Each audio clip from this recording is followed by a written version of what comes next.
మహారాష్ట్ర ఉప ముఖ్యమంత్రి అజిత్ పవార్ కుమారుడు పార్థ్ పవార్తో సంబంధం ఉన్న సంస్థకు 1800 కోట్ల విలువ చేసే భూమిని 300 కోట్లకే కేటాయించిన ఉదంతం కొత్త మలుపు తిరిగింది. ఈ భూ కేటాయింపును రద్దు చేస్తున్నట్లు అజిత్ పవార్ ప్రకటించారు.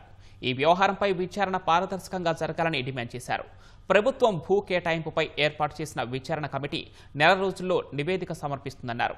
పుణేలో అమేడియా ఎంటర్ప్రైజెస్ కు కేటాయించిన భూమి ప్రభుత్వానిదన్న విషయం తన కుమారుడికి తెలియదని అజిత్ పవార్ తెలిపారు.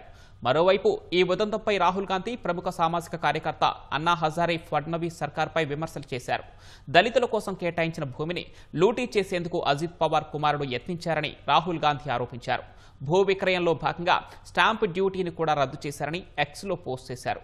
మంత్రి కుమారుడు అక్రమాలకు పాల్పడితే అందుకు ఆయనే బాధ్యత వహించాలని అన్నా హజారే డిమాండ్ చేశారు. అటు భూ విక్రయానికి సంబంధించిన సేల్ డీడ్ సహా ఇతర పత్రాలను పోలీసులు సీజ్ చేశారు.